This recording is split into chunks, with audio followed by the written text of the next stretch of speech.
तो जब बात आती है पावर की, तो यहाँ पे इम्बैलेंस है पावर में बिटवीन इजराइल एंड फिलिस्तीन। अब इसको जानने की कोशिश करते हैं रियल टर्म्स में कि ये पावर डिफरेंस कितना है और किस हद तक है।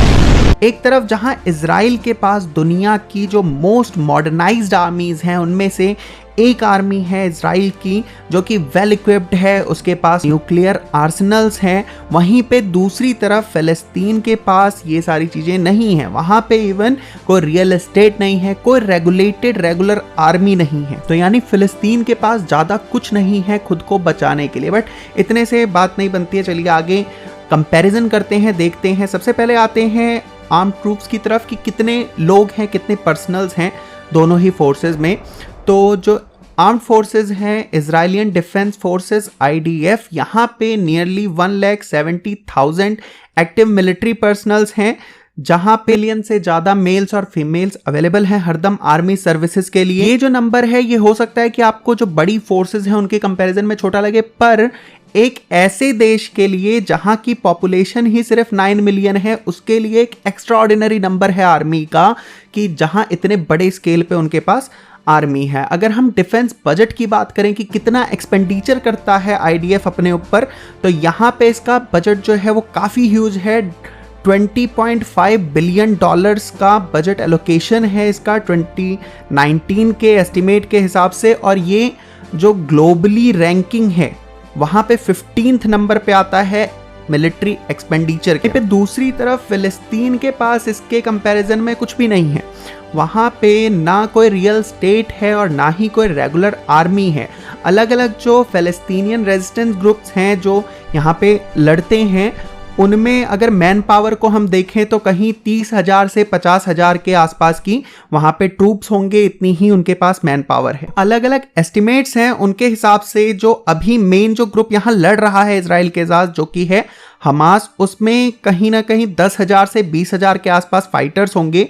जो 2009 की रिपोर्ट थी इंटरनेशनल क्राइसिस ग्रुप की, उसने एस्टिमेट किया था कि यहाँ पे इतनी ही इनकी स्ट्रेंथ। वहीं पे जो दूसरा ग्रुप है इस्लामिक जिहाद, जो एक दूसरा आर्म्ड ग्रुप है जिसको बैक करता है ईरान, उसके पास कहीं ना कहीं स्ट्रेंथ है 8 से 9,000 पर्सनल्स की। ये सारे रॉ डाटा है, जो अवेलेबल डाटा है ऑनलाइन, वो सारा डाटा है ये, यहाँ पे कोई भी हमारा मैनिपुलेशन नहीं है इसमें। अब डिटेल्ड कंपैरिजन करते हैं यहाँ पे। ये सारा जो डाटा अभी हम आपको बताने वाले हैं ये 2009 का डाटा है, तो अभी आप इससे हिसाब लगा सकते हैं कि ये जो डाटा है ये चेंज हुआ होगा, बट इससे एक ओवरऑल आपको पिक्चर मिल जाएगी कि किस तरीके से दोनों ही कंट्रीज की स्ट्रेंथ। तो सबसे पहले दोनों कंट्रीज की एयरफोर्स की बात करते हैं। इजराइल की जो एयरफोर्स है यहाँ पे 875 कम्बैट एयरक्राफ्ट हैं, 84 ट्रांसपोर्ट एयरक्राफ्ट हैं, 286 हेलीकॉप्टर्स, और रेगुलर अगर पर्सनल्स की बात करें तो 34,000 इनके रेगुलर पर्सनल्स हैं।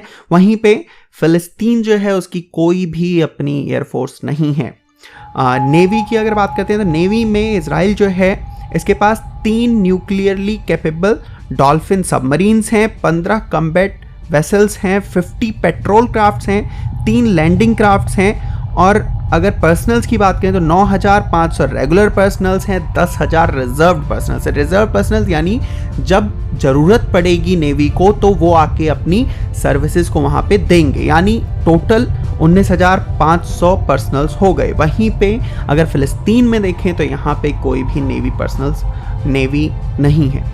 चलिए अब आते हैं टैंक्स पे, जो बहुत इंपॉर्टेंट रोल प्ले करते हैं किसी भी जो ग्राउंड पे लड़ी जाने वाली जंग है उसके अंदर। तो इजराइल के पास यहाँ पे 3,800 यानी कि 3,800 टैंक हैं। वहीं पे फिलिस्तीन के पास अभी टैंक्स आए होंगे, बट ये मैंने बताया आपको कि डाटा जो है वो 2009 का है, तो यहाँ पे कोई टैंक मेंशन नहीं है।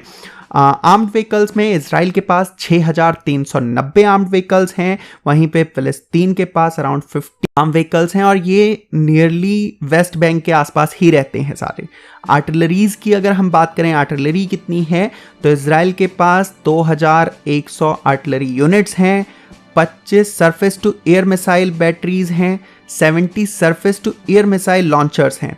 वहीं पे फिलिस्तीन के पास क्वाइल, कासिम एंड ग्रेड रॉकेट लॉन्चर्स हैं। चलिए अब बात करते हैं न्यूक्लियर वेपन्स की, जो एक अलग एज दिला देता है यहाँ पे इजराइल के पास न्यूक्लियर वेपन्स में 70 to 400 न्यूक्लियर वेपन्स की आसपास हैं और यहाँ फ़िलिस्तीन के पास कोई भी न्यूक्लियर वेपन नहीं है। अगर बात करें केमिकल और बायोलॉजिकल वेपन्स की, जो कि फ्यूचर वेपन्स हैं जिनको किसी भी जंग में लड़ा जा सकता है, तो वैसे तो इजराइल कहीं नहीं कहता कि उसके पास इस तरीके के कोई वेपन्स हैं। कोई भी कंट्री नहीं बताएगी अगर उसके पास केमिकल या बायोलॉजिकल वेपन्स हैं, बट ऐसा अज्यूम किया जाता है कि जो इजराइल है उसके पास ज़रूर बायोलॉजिकल और केमिकल वेपन्स भी होंगे। वहीं पे फ़िलिस्तीन के पास क्योंकि ऐसी कोई खास टेक्नोलॉजी नहीं है, पहले ही बताया हमने आपको कि कोई बड़ा स्टेट नहीं है, तो यहाँ पे कोई उनके पास केमिकल वेपन्स या बायोलॉजिकल वेपन्स नहीं अज्यूम किए जाते कि होंगे। बैलिस्टिक मिसाइल्स यानी जो दूर तक मार करती हैं, तो ये बैलिस्टिक मिसाइल्स को कंपेयर करते हैं। इजराइल जो है वहाँ पे मोर देन 150 जेरिको जो है फर्स्ट सेकंड थर्ड मिसाइल्स हैं। अननोन नंबर है लेंस मिसाइल्स का, और जिनकी रेंज जो है वो है 4350 माइल तक की, काफ़ी बड़ी रेंज है। फ़िलिस्तीन के पास ऐसी कोई भी बैलिस्टिक मिसाइल्स नहीं हैं।